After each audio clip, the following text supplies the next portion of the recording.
Hello, this is London calling. I would like to inform you that you are about to listen to a podcast. The views of the host and the guests reflect only their own and not that of the community as a whole. I hope you enjoy the podcast. And now, Eddie, with his band, will play the banter section. Are you watching the England match? No.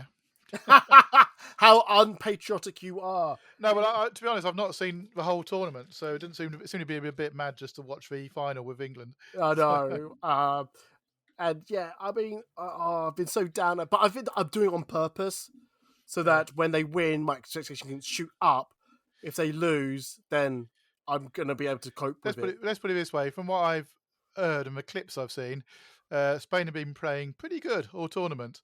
Absolutely. And England have been playing pretty shit all tournament and have fluked their way into the final. That's what I seem to have seen. So I'm not expecting England to win, but hey, who knows? Well, I'm using this as the banter section, so hopefully past Kev and Eddie. Oh Christ! I didn't realise this. Oh God! I'm sorry. I'm a very patriotic English person. Really?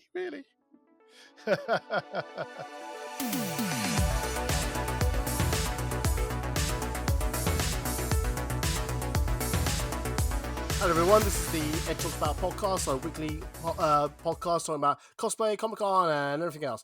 And in this week's episode, we are talking about more photography tips. We're going to do a sequel podcast episode to the one I did at the beginning of the year, because I'm assuming that you've got your camera that you bought beginning of the year, maybe during Christmas time. It's now been about almost 6 months, over 6 months now, so you might want to get some more tips. So yeah, joining us on this episode is Kev of Kev Pack Photography. Welcome to you. Hi, thanks for having me back again. Haven't fed up with me yet.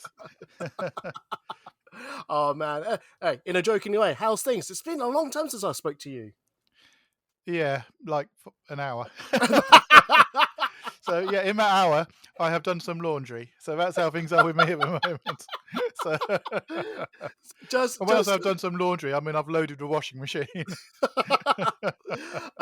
Just to say what's happened is that I was actually appearing on Kevin's project that he's working on, and I did cheekily say, once that's done, could you want to appear on a podcast with me? And he goes, absolutely. So yeah, no problem. Always happy to be here. Absolutely. And depending on which way this goes out, because I've missed, I was so busy last week, I didn't get a chance to actually organise and record a podcast. So for this week only, I'm going to do a double episode, one of a Dear Diary and one this, but I don't know which way round. As I release it, it will go out. So anyway, hello. So busy me. But hey, before we get to the crux of this episode, Kevin, let me do a welfare check with. How's the last 7 days for you? Besides your laundry. Apart from my laundry, yeah, no, I've been really, really busy. I've had social events I've been to. I've dressed as a pig to make a video for a corporate thing.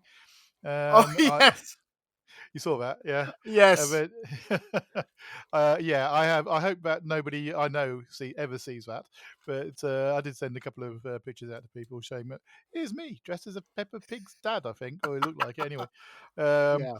And then yesterday I was taking fashion pictures on a yacht, as you do. Yes. So that was different. Yeah. I saw you. You sent me pictures of that. I was very, very jealous of two things.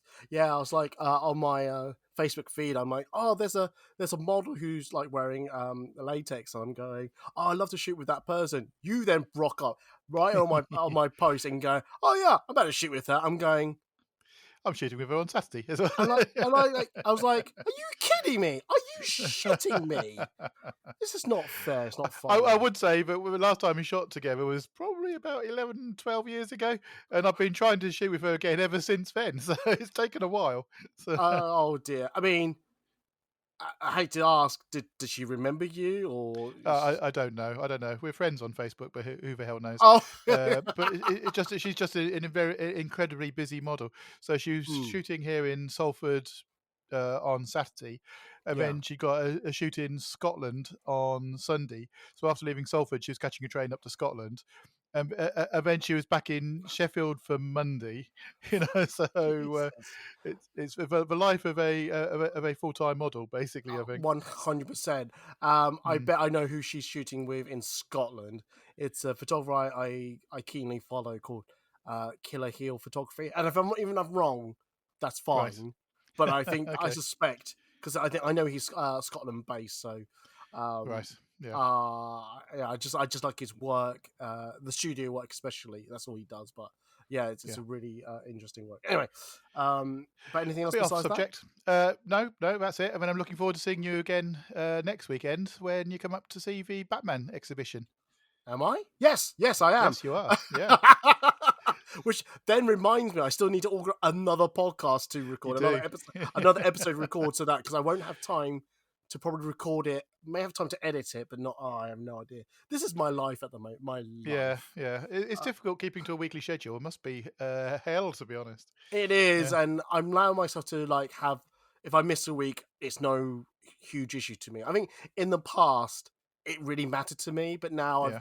I've it still matters. Don't get me wrong, but at the same token, it's like if I miss that, I miss it, and I think what really disturbing is like no one checks up and say, "Are you alive, Ed? Are you still there?" Okay, yeah. I know that's Well, no. I think it might be, but we still see you on Facebook anyway. I So know exactly. I'm still posting things regularly, yeah. so absolutely. So I'm not too what's the word? Too disheartened by that, but yeah. Okay. Just a recap on me. I'll do like I said, I'll do a Dear Diary, and I don't know if I've mentioned this in that podcast Yeah. or not, or whichever way you're hearing this, but I recently went to a performance show. Mm. Do you call it a performance show or just a show? I'll just call it a show. Yeah, Yeah. I saw a show at the Roundhouse. Can't pronounce it. It's a Spanish performance act, Mm. but they're quite well known. I think because I think the first time I heard of them, even though I don't like the Eurovision, but I caught them somehow on the Eurovision. Oh, okay. Yeah, so basically they have this big inflatable air mattress, but like the size, I don't know, like maybe a squash court, maybe not a squash, a badminton court, maybe I don't know. It's Right. quite big, and Yeah. it was like filled with water, and people were just like falling and in an artistically way, and I just thought, oh, that's quite cool. That's quite cool. And obviously, there's people underneath it looking from above, and I just thought, oh, that's cool. They've come to London, and I just thought, do you know what? I don't want to miss out again. I'm going to go for it. So I've done that. Um, but yeah, I'm just trying to think what else has happened.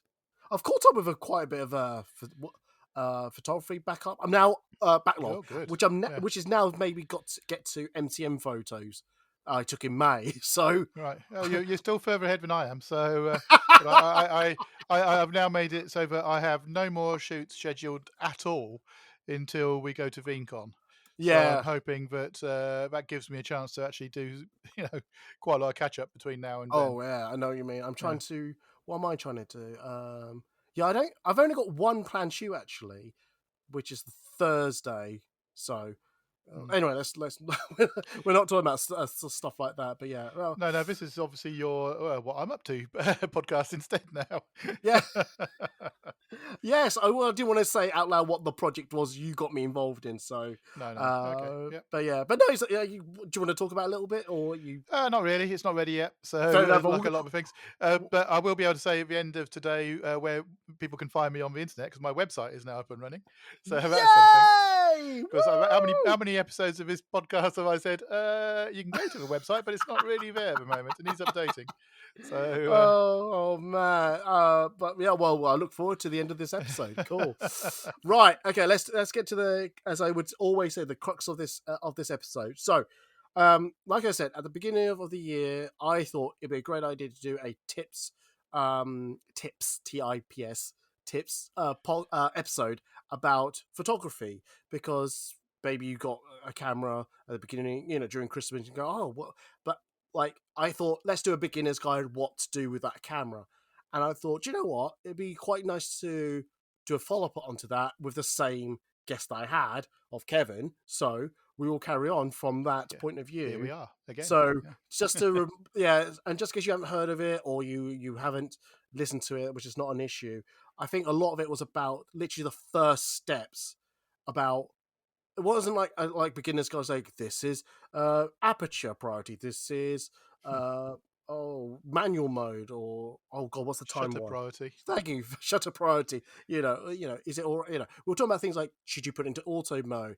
Should you get all the lenses now? What should you prioritize more? It's like the rules of photography, or or like say getting the most expensive camera, things like that. Those are the type of things we were talking about, and I just want to move that conversation a little bit more about maybe continuing about the rules of photography, what you should do if you go to when you go to Comic Con, how you should present yourself, things like that. And I've got a few things that I've written down. I think which is important to me, Hmm.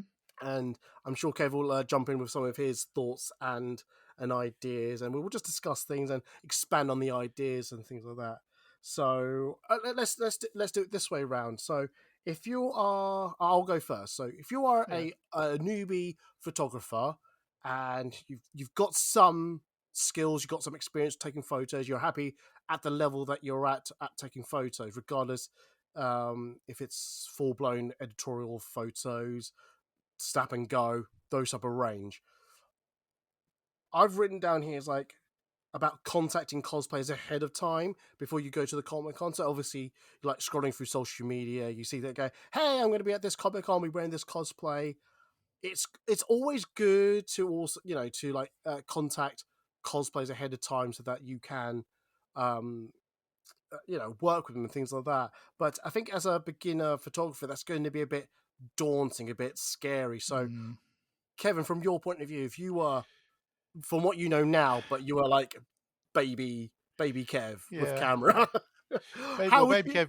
Baby Kev with camera was pre-social media, so that was definitely a case of having to go up to people saying, "Do you mind Yeah, taking a picture?" absolutely. Because But there was no other way to do it because you couldn't get in touch with people beforehand. oh, So 100%. Yeah, so that's a bit different now. But yeah, yeah. but having said that, where I am now, um, say I don't do a lot of con photos anymore, Mm, but we are both going to be going to VinCon, as I mentioned earlier on today, yeah.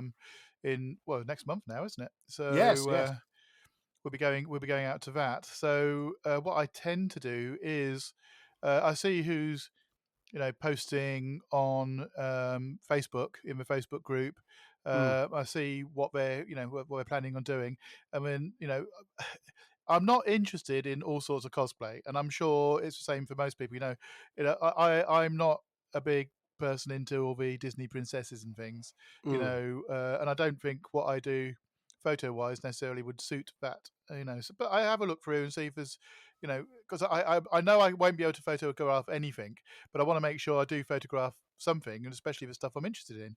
So if I mm. look through the list and I see there's something I like, then I'll drop them a message. I might hear nothing at all. I might get a response, but what I'll also do is I'll say, "Hi, I'm going to be at this event. I see you're going there, and you're going to be dressing up as, I don't know, let's say Lara Croft, Tomb Raider. Yeah, Um, and I'd love to take some pictures of you. If you'd like to see the sorts of shots I take and examples of what I've done previously, then here's my Insta, or it's yeah. usually Insta nowadays rather than Facebook, but or Mm, here's my website. Because one thing you want to make sure is that they're happy with the style of pictures that you're doing.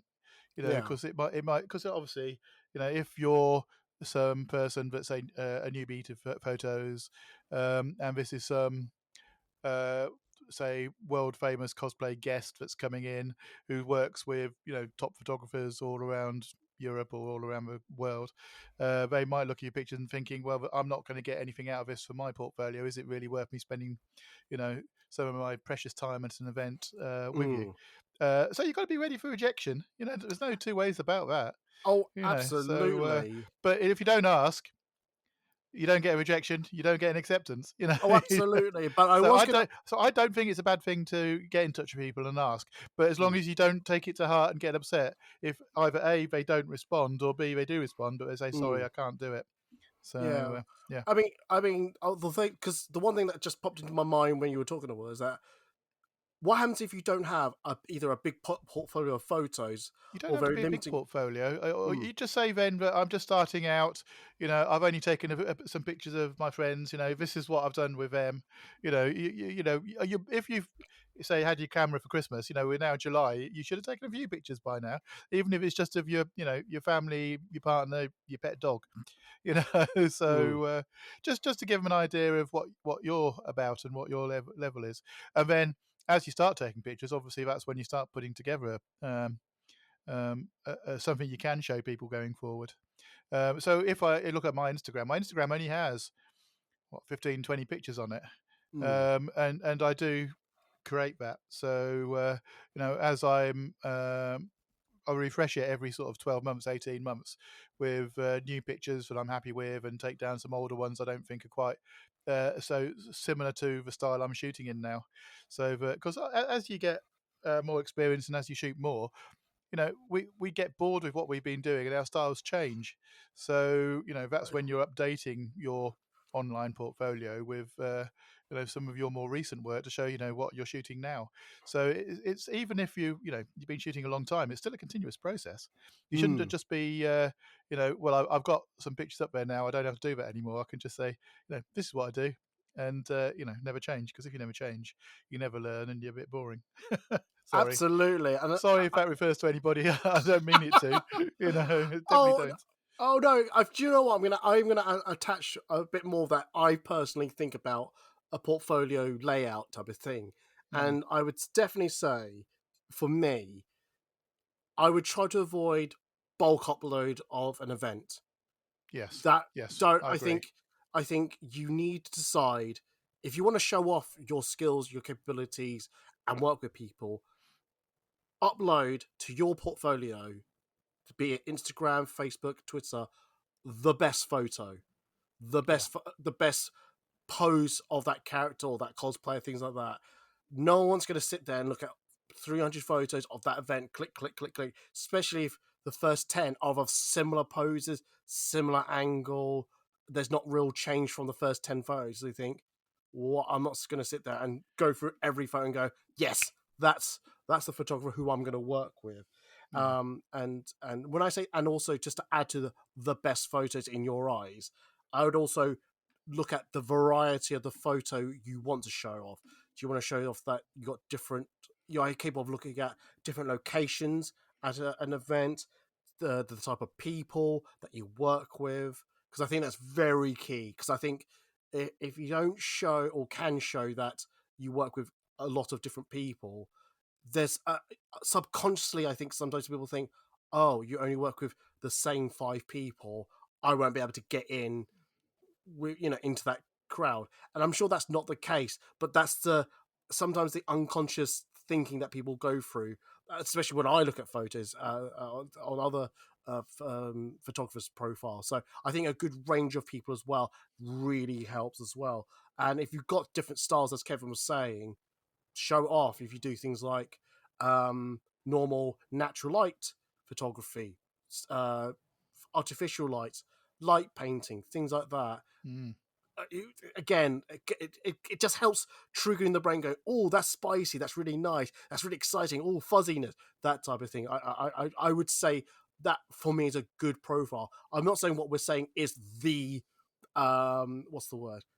The It's not the only way to do stuff. exactly, yes. It's not the only way, but I think it's a way of displaying your work in your portfolio. So yeah, um, I think you're right, and I think going back to your original or our original query about contacting cosplayers, you're right. I've contacted a few cosplayers who have just said, "Yeah, I'm busy. Thank you very much, but I've got this certain thing. Don't take it up. Absolutely, don't take it up." Um, also prepared the phrase of, "I would love to work with you," and then they ghost you.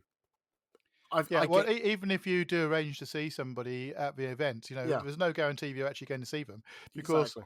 shit happens. Sorry, folks, I'm not sure if I can say that on your podcast or Oh, not. no, But, swearing's fine. Swearing's fine.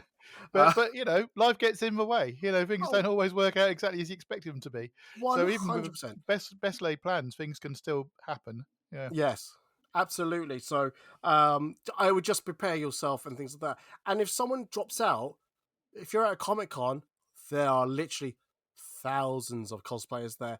You can just rock up and ask to take their photos and things like that. And trust me, as someone said to me recently, law of averages, it's the numbers game. One person will say yes to you, so you can't go wrong and things like that.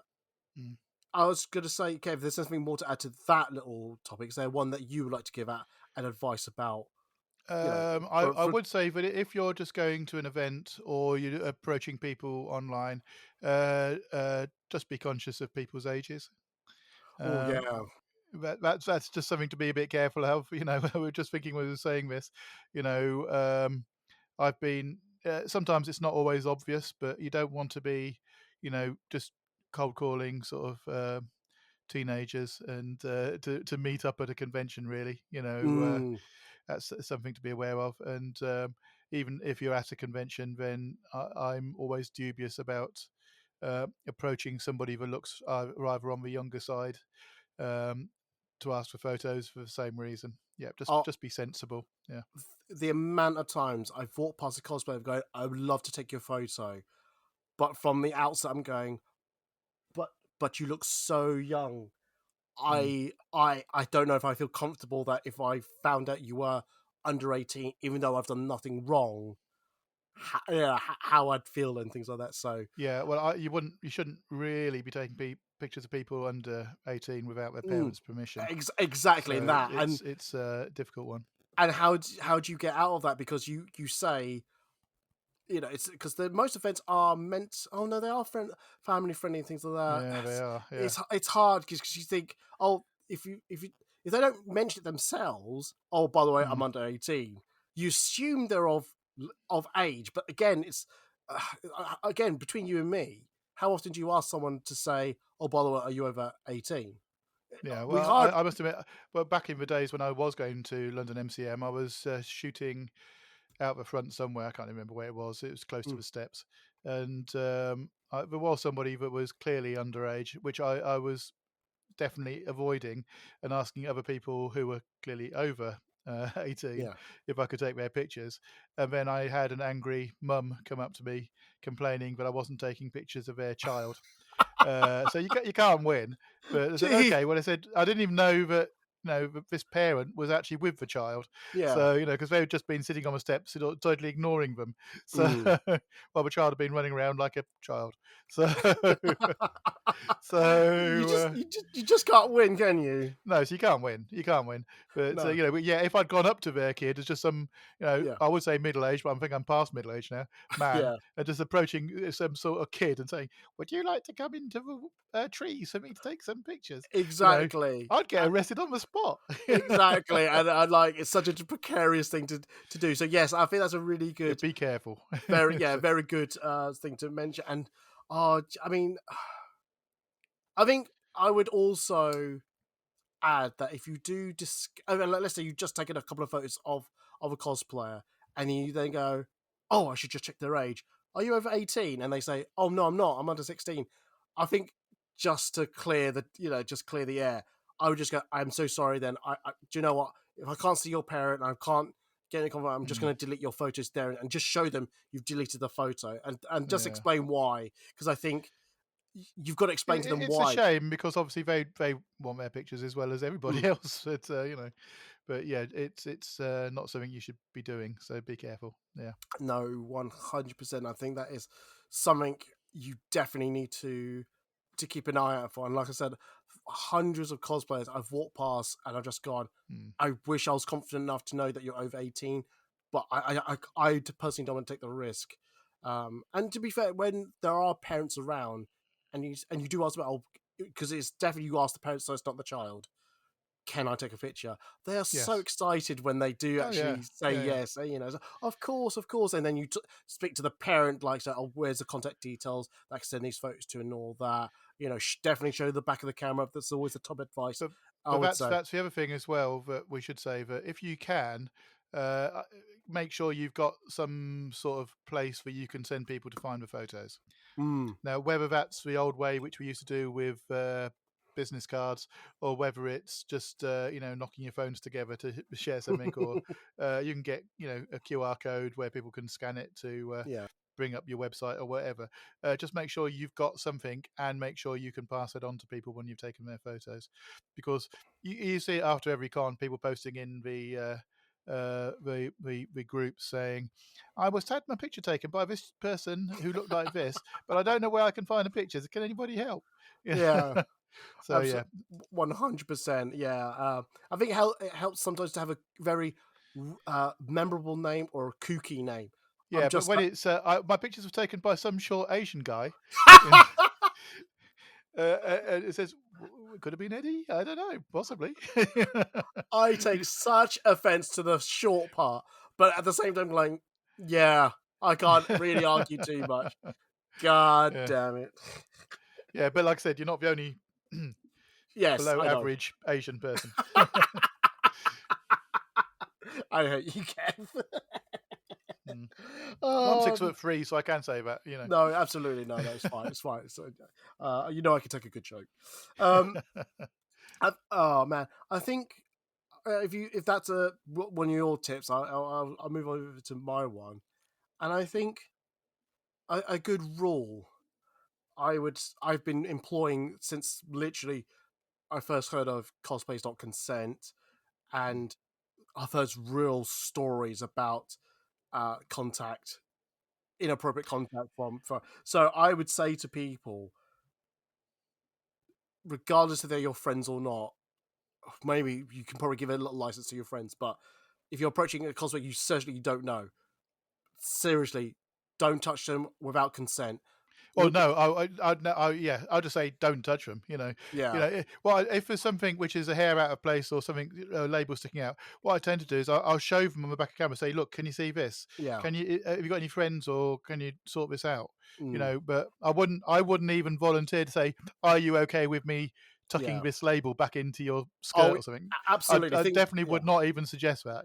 Yeah. I see. Well, I wouldn't say cross the line.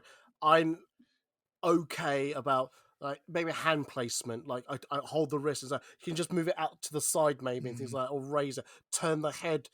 So I put but obviously I say the words, "Can I touch you?" So I get a verbal confirmation it's okay. And if they say no, that's fine. You step back and absolutely. Obviously during the COVID years, it was easy for me to not touch people because it was the rules at the time. Yes. But yeah, 6 feet apart. yeah, absolutely. And I just want to add, not just don't touch cosplayers, don't touch the props either. Absolutely. I've seen that happen where people have touched props and broken props a lot. Some of these props are incredibly fragile and have to be handled in a certain way. Yeah. And, it should go without saying, but it doesn't because you see it happen so regularly. Yes. So, don't touch the props. 100%. And I mean, we're all in the same community. Like we said in the first podcast, you may be a cosplayer yourself and you know this already anyway. But those who don't know, those who are probably coming from the outside of the community coming in, they won't know, and it needs to be said very clearly. But like I said, just if you're going to tell a photographer, please don't touch me, do bear in mind that the person in front of you may not know or understand why you're asking this. So don't overreact as well. But I will just add very, very clearly that what I've written down is like, as a photographer myself, I would rather be over cautious about, like Kevin's been saying, is like, don't touch it. If you are going to touch someone, be very overcautious about it, and then be very clear about your statement of, like, I'm going to touch you, maybe in the wrist, just move. Is that okay? Things like that. That way, everything's clear and things like that. So yeah, Go. If you're, I'm just thinking, if you are a cosplayer and you're looking for, working with particular photographers, but you're not sure, some of us do have DBS certificates. We have been DBS checked.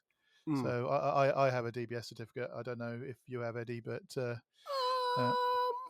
I think through my work I do, but I don't well, that's have what it. I mean. Yeah, I don't have it in writing. I don't. Yeah, I don't. Right. You didn't have what? You don't actually have a certificate itself? No. Yeah, I don't have. It's not given to me. Let's put it that way. Oh right, okay. No, I had it. I had to get one for work, Mm. but I had to apply for it myself and have it myself. Yeah. Oh no, work did that for me, so Oh right, okay. I'm absolutely fine by that. So Yeah, it's tucked away in a filing cabinet, collecting dust. I'm assuming. So yeah. things like that. No, that's a good thing. If you, yeah, I mean, how much do you know how much it costs when you did your DBS check? Oh, it wasn't a lot. Mm. I can't remember now. Was it 15 quid, something like that? It wasn't a huge Oh, amount of money. so yeah, Yeah. so I mean, that will probably be more useful when you're like uh going out in the field doing like a shoot or setting up your own studio things like, and you're working with miners or just anyone really. So yeah, that's what I mean. That's what we should explain what a DBS is actually. What does it stand for? That's a good question. Actually, I'm not exactly sure. Let's do, Is it something like background service or is it yeah. digital background check or so? Yeah. Disclosure barring service. Oh yes, disclosure and barring service. Yeah. There we go. Yes. That's who sets out the rules for DBS checks. Mm. But yeah, yeah. That's cool. Oh, that's cool. Oh, that's fine. Yeah. So that's one on my on my list. I'll throw the ball to you, Kev, if you got something you want to share as a tip to other photographers. Right. So we've talked about looking at see what Facebook posts have been made by people who are attending, and then giving them a quick message if you want to go and work with them. But you don't have to limit yourself to just shooting at con. I know that's what we were talking about here. Yeah, Was, yeah. but as we were saying before, sometimes the con environment isn't always the best environment to take photos in. Mm. So working outside of cons can be really good. It can be really good. You can take some more time because obviously when you're shooting at con, people only have a limited amount of time to spare you Mm. because obviously they're there to have fun all day and meet up with friends and go to various different events. So, but if you organise, say, to meet up on a Sunday afternoon at a particular location, then that'd be good. I would say if you do that with a cosplayer, ask them to bring along somebody with them, so they're not coming on their own. So a chaperone of some sort, Yeah. and you might want to bring somebody along with yourself just to help you with it as well. Mm. So, but it's always best to have extra hands and extra people there as well. So, but yeah, don't just think about the convention is the be all and end all. Yeah. I know that obviously I'm not doing as many convention shoots these days, but even yourself, you're doing quite a lot of stuff out of con, aren't you? Yeah, I'm doing things out of con. I'm not solely concentrating on cosplay photography. As I said, I've got another brand that's heavily fetishized, rubberized. I don't know. I still get a bit Kinky. kinky. Yeah, I still get a bit embarrassed by it, if I'm honest. Not embarrassed, but it's just like it's like I don't want people to think I do that and it's a reflection of me per se, but it's something that I've ended up doing and things like that. So, but no, yeah, I because I was about to say to you, you don't solely do cosplay photography. You do like fashion photography with models and all that. We were just talking about you Yeah. shooting on a boat, so. Oh yeah, absolutely. Yeah, I said. But having said that, I try and make it a bit more of a creative process. So it's not, or it can be just plain headshots for people for LinkedIn or something. Yeah. So, but yeah, But the other thing is as well, the more you do, the more comfortable you'll feel. So if you are a bit nervous about going up and asking somebody if you can take their pictures, the first time you do it, and the second time you do it, and the 10th time you do it, by the 1000th time you do it, you won't be nervous to do it anymore. No, It's just practice. 100%. And yeah, I wouldn't say this as an advice, but I would suggest that this will only cover so much if you ask friends to say, "Hey, can we just get together, do some photos?" Because that way, you could, like we were talking about earlier about creating a profile portfolio. yeah. That way, you can build that side. The only thing I would say that's that because you're comfortable with your friends in your environment, you won't have the skill to talk to people who don't know who you are, and you need to build up skill set to be able to communicate what you want, because when you're talking with friends or work with people, it becomes dead easy to shoot photos. And I would like to add that going back into a Comic-Con situation, and you do pass someone that is over 18 and you like their style, their costume, I would go up to them and just ask them, hello, sorry to disturb you, can I take photos of you? You will get told no, but I think it will help with that side of communication, because I think this is probably turning into my little tip now. Yeah, I know. I'm going to add on to this in a second. Carry Oh, on. good. Yeah. And because I think the one thing that I got taught about all of this when I was started out is like communication is so key. From the moment you ask, "Can I take your photo? Can I move your hand or your neck? Not your neck, your head on your neck," type of thing, things like that. Because the more you can articulate and talk out loud what you want from a photo, it becomes easier and easier, and you'll take that skill set from the next cosplay and things like that, because you will learn to do. Yeah, but I was going to add, though, that if you are at con and you see somebody you want to take photos of, there's two things you should bear in mind. One, don't just stand back and snipe while they're working with somebody else. Oh yeah. Okay, wait until they've finished whatever they're doing with that person, and then approach them. So, because it's just impolite, shall we say, to just because the cosplayer, even if they see you and want to, pose for you as well, they're splitting their attention between the person they're currently working with and you, and that's not good for either of you. Yeah. So that's the first thing, and the second thing is, if they're having a break and having something to drink or eat, let them. Don't just say, "Oh, I need. I'm free now. Please, can we take some pictures now?" They need a break as well.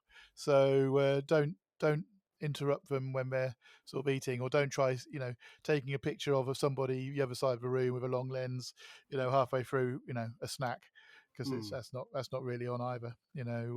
Wait, go and talk to them and say, once you've finished your meal, would it be possible to take some photos of you later? Absolutely. And I know we don't have a cosplay here to like articulate, to expand on that, but from my point of view, I think if you stand and wait for a cosplay to be finished with a said photographer, I think that shows so much respect to the cosplayer as a person, not an object. And I think those two ideas are so key when you do that gesture, because you're treating them like saying, I'm giving you time, giving you space, you can concentrate with that photographer, and if you give me time to work with me, I know I have your full attention. It's only on me. I know it's easy to like snipe someone else's photo, and I understand that. I'm not saying it's a justifiable action. I definitely did a podcast on this way back in this series, so go find that episode. I think it's within the first 100 episodes, so feel free to go back and listen to it. Like I said, you may be a nervous photographer, it's a quick shot, snaps up, go, but I've always found that if you don't have the full attention of the cosplayer and you can direct them what you are, because sometimes you want them staring down the barrel of your camera, and sometimes you don't, but sometimes you can tell when a snipe shot, when that Madonna, did I say Madonna? Sorry, the model. Said, Ben. I think so. I don't know. I think I'm slurring my words. I think you can tell from some photos that you don't have their attention at all from the model stroke cosplay. There's no rapport in the image, Yes. So it's exactly. You Yeah. can tell their interest and their attention is elsewhere. Yeah, exactly, and I think that's fairly noticeable. Not very notable, fairly noticeable. So yeah, I think that's such an important thing for me. And you may say this is all etiquette and all that. Not everyone knows it. Not everyone thinks this is an important factor. Hence why I'm making this podcast, because of this episode, because I think these things are very important to me, and it's good to share some of this out loud. And again, please, if you're listening to this and going, "Oh crikey, I'm not doing any of that," not a problem. You now know. Incorporate it into your workflow and things like that. Anyway, sorry, I feel like that was I took over, so I'm going to give you No, another that's a one. joint one. Yeah, okay. Well, this is going to be more of the. I'm going to go to the technical side now. Yeah. So don't get hung up on the technical side. So, okay. So Go on, you go. what I mean by that is that make a decision on how you're going to take the images. You know, especially if this is something new and you're just doing it for the first few times, um, and then live with it. So you can just forget it. So what I mean is that say, okay, I'm going to do all of my images today with my aperture wide open. So that means it's a small aperture number. So say f2.8 on your lens, so that I can make the background as blurry as possible. So because I'm doing, I want my aperture to be f2.8 regardless of what else is going on, and I don't want to have to keep working out the exposure and all the rest of it. I'll just set my ISO to an auto ISO and my shutter speed to be an auto shutter speed, but not to drop below, say 1/60th of a second. So you can usually go into your menus of your cameras, Mm. set those criteria up. So then you can get on with shooting, knowing that your cameras, you're going to get that aperture that you wanted for the more blurry background with just a part of the image in focus. And the camera will work out all the ISO and shutter speed it needs to make that image look like that. And you can just get on then with your composition and talking to the cosplayer, because that's the important part. The camera isn't the important part. The important part is your interactions and working together with a cosplayer. Does that make sense? 100%. I think that's a really good tip. I think if I could add just a little bit more, I think we all get excited. We all got these like techniques and things like that. There is nothing wrong with just taking one upgrade to your style, shooting pattern, things like that. Try not to do too much in one day with all Mm. these cosplayers. I think because I think if you do too much, you then lose what was meant to be you. What makes you you? What's your style? Your style. Yeah, but to be honest, that's another good thing, because a good point, because you won't have a style when you first start. Mm, You'll take lots of different pictures, and then you'll develop what you like. What is it that I like in this picture? Okay, well I'll try that again next time I take a picture. Well, mm, is it the case that I'm getting up close and personal and just doing head and shoulders, and it's quite dark and gritty? Or is it the fact that I like doing sort of wide shots with a person in the environment, but I like it quite light and airy? With say a Disney princess or something, mm, different styles can suit different sorts of cosplay images, mm. and eventually over time you will develop your style of how you like to shoot and what sort of images are a result of that. Yeah. You won't do it every time, obviously, but you will have, but you can't say, okay, my style is I'm a natural light photographer, and I shoot everything completely wide open, because um, you know there's people which do that, um, but that isn't necessarily going to be your style forever going on. Mm, This goes back to what I was saying about your portfolio. Make a portfolio, but do update it as you mm. get changes in how you work and what you do. Yeah, But because yeah, talk about portfolio because we got a very contrasting portfolio layer. So I think what most people do, we just keep appending more photos to it, yeah. so that it may say like you got 500, 6,000 photos, 10,000 photos. I Yeah, mean, well, this goes back to what we're saying. Some people actually upload the whole of a shoot, yeah, don't they? but So yeah, mine's just a gradual over time. So if you want to see the timeline of someone's photography journey, you mm, can. yeah, But you only have like a rotation, a fair. yeah. I think the word rotation is probably not right, but you have a rotation of like 12 photos, I think, on Yeah, your it's about portfolio. 12 to I think it's up to about 20 now, so I have let it grow a little bit. But on my Instagram, though, I do keep it fairly tight. It does need a bit of an update at the moment. Mm, Um, but yeah, so there's just to show, taking pictures of males, females, different skin types, different lighting conditions, different styles of images. So that my Instagram doesn't show a particular theme or a particular style. It just shows a variety of stuff I do. So my style is a mix, basically. Oh no, which is but over the last 12 months, I have been doing a lot more color gel stuff, as you know. yeah, and Yeah. I've like I'm on the coattails of you doing that. So I get some of your experiences by proxy, and I'm going, oh, this is really nice. Oh, fuzziness. So when I say fuzziness, my brain actually goes, I like this. I'm going to keep doing more of it. So things like Yeah. that. Yeah. Well, I was going to say something back to what we were just saying. Um, I think I just want to give a like a how I started out, and I think I really benefited of just doing one new thing every time I went to a Comic Con. So it's like I started just shooting everything in automatic with a 50mm lens, and just nailed down for me the rule of thirds, lines of perspective, things like that. That for Yeah. me was important, and when that became fairly natural, then I started looking at the camera and go, right, I've got my style. What do I do? Okay, set it to aperture priority. Understood the depth of field, and that's what I mean by learning one new thing. That new thing doesn't have to be one singular con. That could carry on to the next con, to the next con, to the next con. Oh, yeah, I've done loads of conventions just on aperture priority. Yeah, You know, and there's maybe with off-camera flash, maybe with on-camera flash. yeah, Yeah. and there's nothing wrong with that. Absolutely. So things like that. Yeah.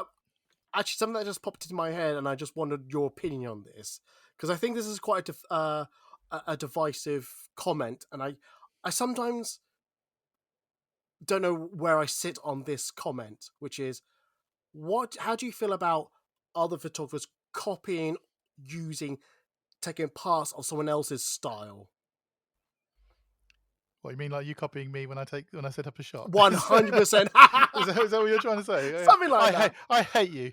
How No. dare you? Yeah, no. But maybe you see a photographer online, and you go, "Oh, I like that the way they do colorize their photos and things like that." Well, Is no. it Okay, so let me give an example. Okay, so I was shooting on this yacht yesterday. yes. I wasn't the only person shooting on this yacht, but I was one of the more experienced people who had this opportunity. Yeah. So first thing in the morning, I was shooting with this American lady in this fancy outfit, and I'd got it set up in a particular way with particular lights, and one of the organisers who said came over and said, "Oh, I think that's going to be the shot of the day." And wouldn't you know it, every other photographer that went along that day took exactly the same shot. So, so what do you feel? Do you feel, oh God, it's ruined it? This should have been my image, or do you think, oh, everybody likes my picture? So much so they're all taking it themselves. Yeah. I don't know. To be honest, I don't care. You know. See, for me, Because I know, because the thing is, I know that, okay, I know what I did on the day and how to capture the image using the lighting and settings of my camera. But that's only half of the story, because when I get back and go into Lightroom and Photoshop and whatever other programs I might use, yeah. I'll be processing it in a different way because they haven't seen what I'm doing on that side of it. Yeah. So, whether that's better or worse than what anybody else does with the same picture, I don't know. But it'll be different. No, absolutely. So even if somebody's copying you, what you're doing on the day, that doesn't necessarily mean you're going to end up with the same image. That's fine. I was going to say, if that happened to me, I think Peter was going, I'd be pissed. I'd be going, oh man, I got the shot. I should be recognised for that. But then later on, I probably would calm down and go, no, it's an open day and things like that. I think my question was more about if you saw online, shall we say, that did a certain style, or maybe like they put crystals in front of the lens. They do light painting. These are just fads which come in and out. Like color popping and prisms, as you were saying, Yeah. or having light leaks everywhere, even if that wouldn't be where the lights were from. So it's just a fad, really, Yeah. more than anything else. I don't call that a style as such. So yeah, yeah, whatever. Yeah. Is the answer to it. No, that's fine. I think I'm still on the fence about it, because I think we all learned from someone else. We all look at someone else's profiles and go, I like We're what all they do. inspired by different things. Yeah. Exactly. And I'm not saying we all copy each other, but in a sense, we kind of do at the same time. So I don't see it a total bad thing. Just, I think the only thing you need to remind yourself is that once you learn the style that they, copied their style, then make it your own. Mm. Because I think, would you?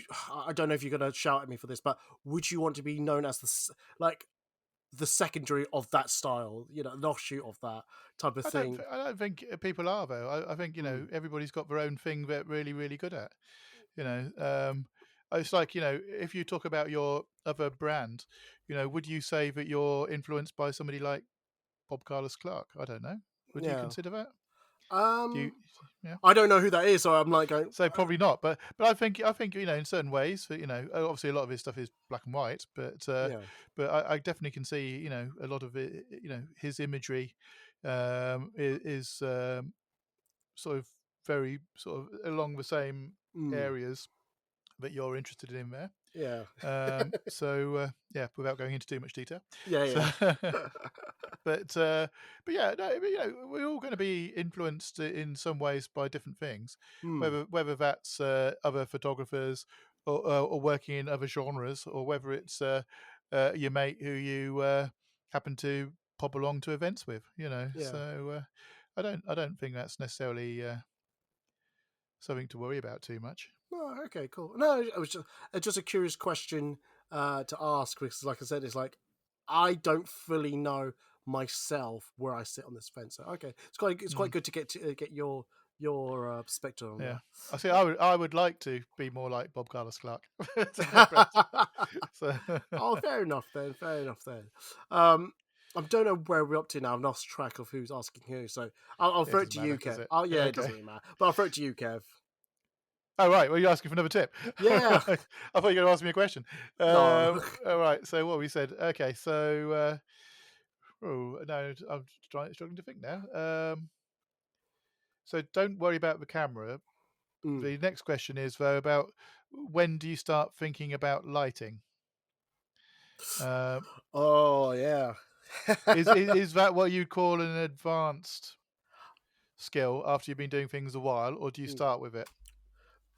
I don't know. I think this is a very hard question because I think it's similar to the question of should you go from when do you go from auto to Oh manual? no! The flash can be on your camera and in TTL, through the lens, Yeah, metering, so you can still do everything automatically, yeah, But the having an on-camera flash can give you, catch lights in the eyes, so that the eyes don't look dead, yeah. things like that. So there are other things you can do.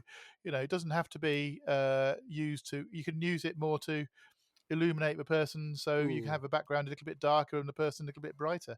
And once again, you can set that with exposure compensation and then run everything in automatic. yeah, So, but it is it's a slightly more technical skill because you've now got two bits of kit rather than just for camera. But absolutely. as a starting point though, it is just a case of slapping it on and turning it, and turning it on Mm, to automatic. yeah, So absolutely. I think a lot of these tips, if you could start incorporating it sooner, yeah. that's great. But I would also put a caveat of when you are ready. Well, shall I say what makes a great photographer? Go on then. Well, obviously, there's the two things. One is always having a camera on, yeah. So, Yeah, but, true. but the second one is taking a shit ton of photos. Mm, Take a lot of photos. Keep taking photos. Take photos all the time.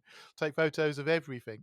The person who pops to the con and just takes their cam with them or mobile phone, and that's the only time they take pictures of people is then, apart from selfies, is never going to be as good as somebody that's shooting, even if it's just around the house, taking pictures of the pet dog or cat, mm, every day, all day. The more pictures you take, the more comfortable you're going to be with what you're doing and with the gear you're using. ab- So that yeah. the biggest advice of all is just do it all the time. Mm, Not it doesn't have to be anything worth keeping. Just delete them all afterwards. oh, But 100%. Yeah.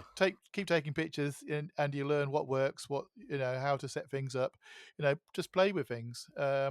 take it off the aperture priority and automatic, and switch it to manual, and then see what happens when you turn the other dials. And mostly now we're shooting with mirrorless cameras, which will show you what the image is going to be like before you pull the trigger. So that makes it a lot easier to adjust your aperture manually and adjust your shutter speed manually, and you can see on the back of a camera exactly what that's going to give you. So it's so much easier to learn. Absolutely no. I think you're right.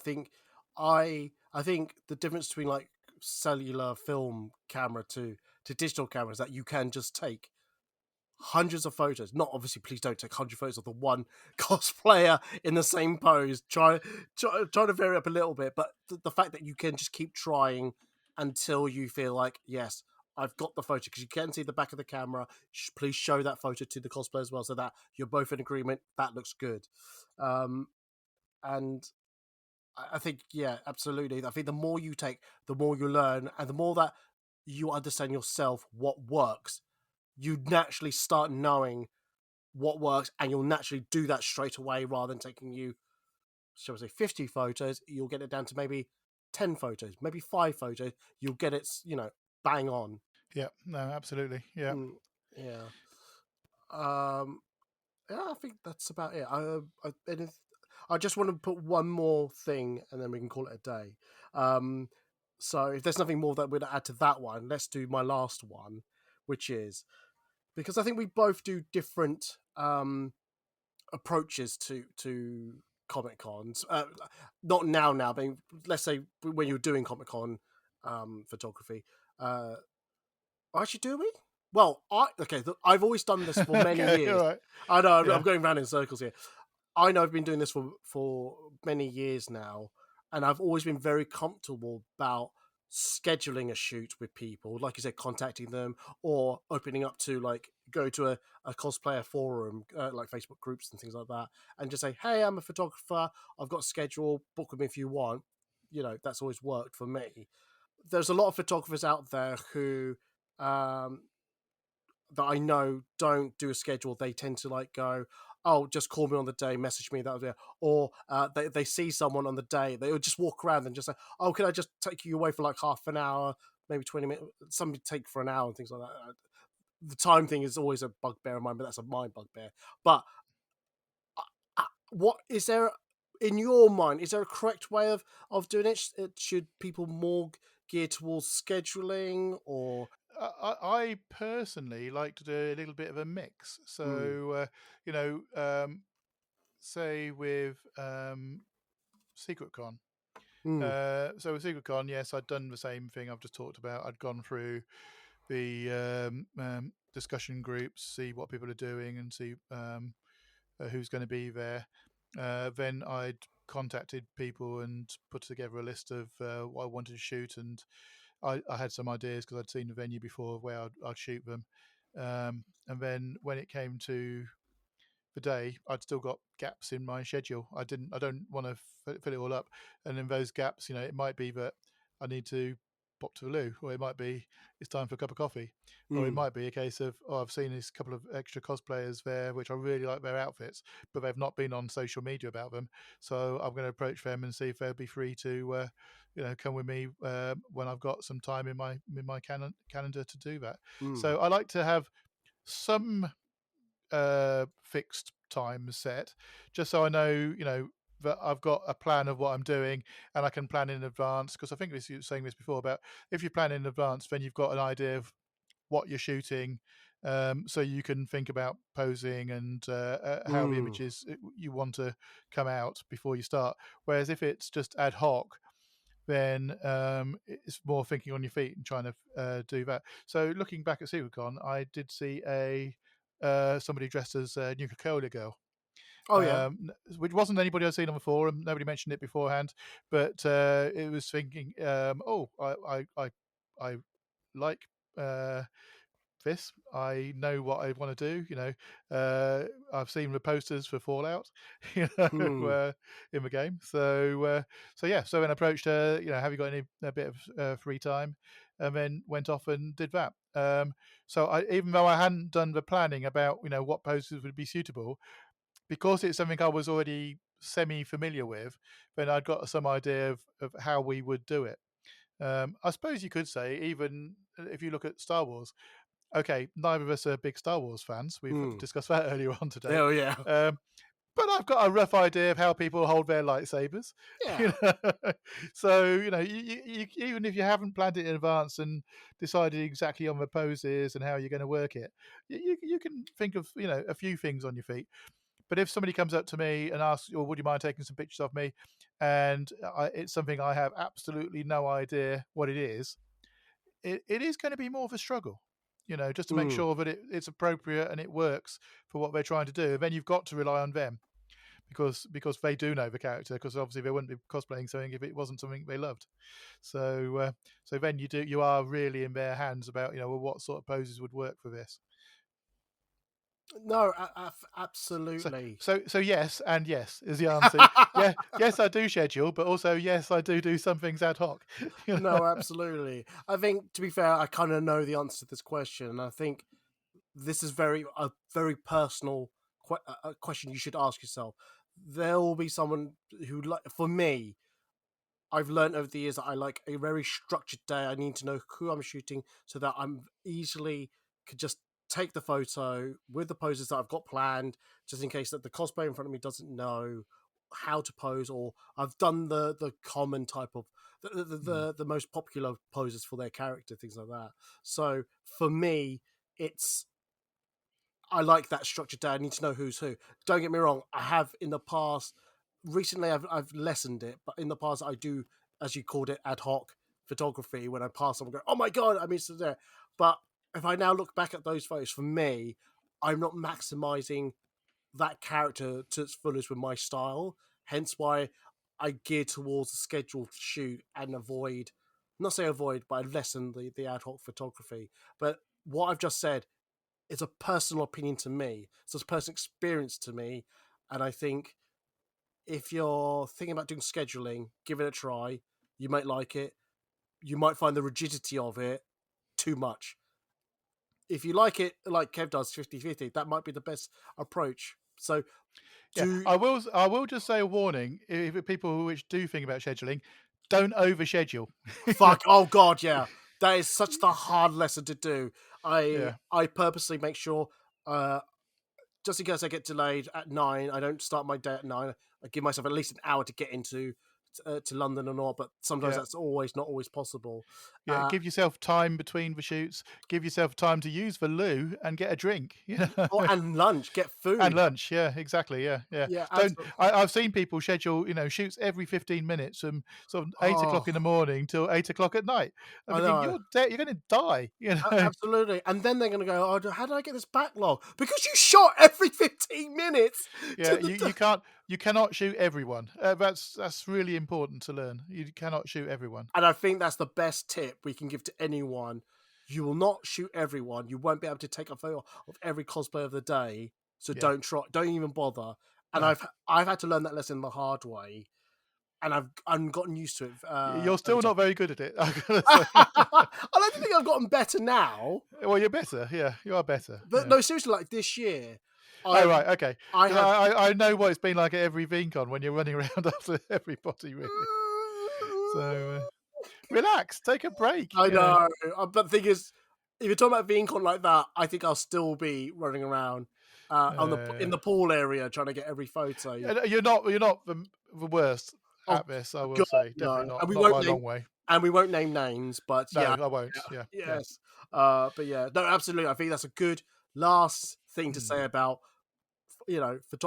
advising other photographers at Comic-Con or location shoots and things like that.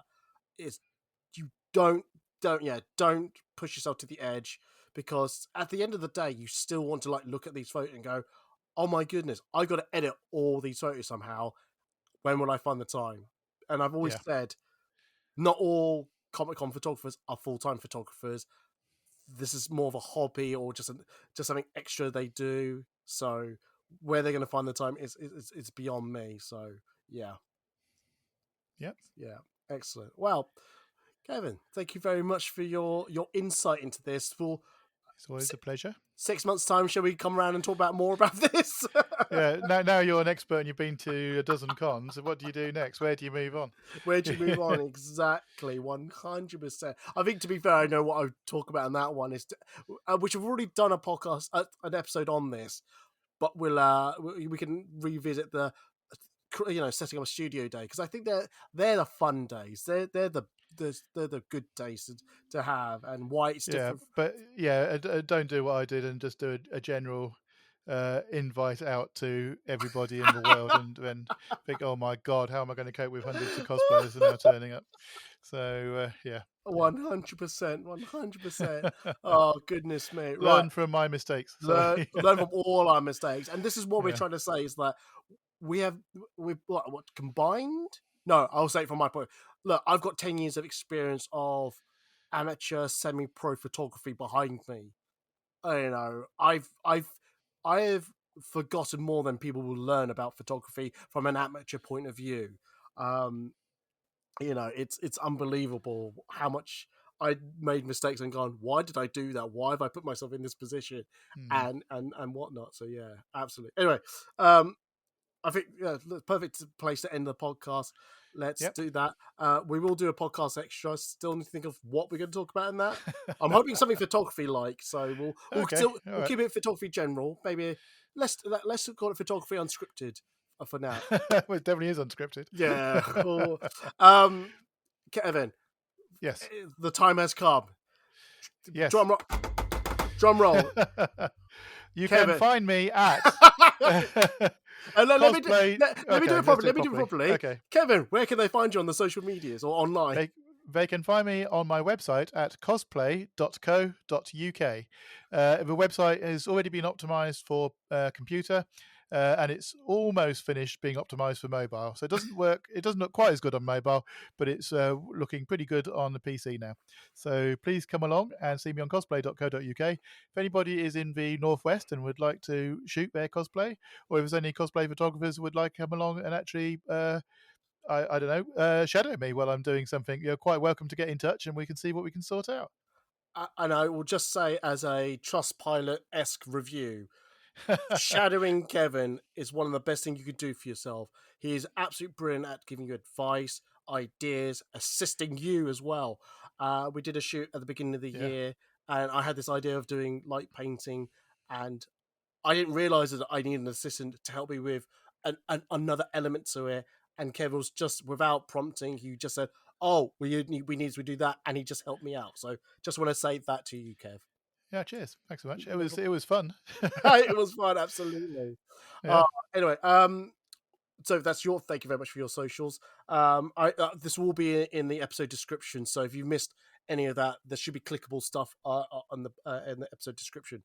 But for me, if you go to, for some reason, if you're not following me on the social media, if you go to foodandcosplay.org/links, that's where you'll find all my social media, such as Twitter, Instagram, Facebook, Threads, Tumblr. Is anyone still using Tumblr, maybe? No, I don't think anybody's on Tumblr. I don't know. Every so often, I check on it and go, oh, I'm getting a few retweets here and there. So that's something.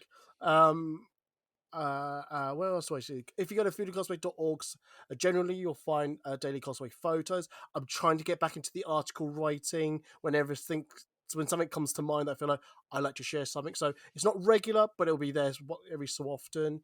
If you go to foodandcosplay.org/podcast, that's where you find previous episodes I've recorded with Kevin, other guests with other topic ideas, things like that. So please feel free to listen to those episodes. It'll be really grateful. It will really benefit me and excite me. One thing I keep forgetting is that if you could write a review on the iTunes, the YouTube clips that you see, social media, honestly, that would help me a lot. Because one, that says to me you listen to it, but also help drive engagement. That would really help. So yeah. And then if you go to patreon.com/food and cosplay, you'll hear the podcast extra that me and Kev will be diving into that one. So thank you very much. So is there anything else to add to that? No. Fantastic. If that's the case, then I'm going to say goodbye and Kevin's going to say say goodbye. Oh my god, get my teeth out. Anyway, bye guys. Bye. Jesus, That was perfect. That was perfect. I know.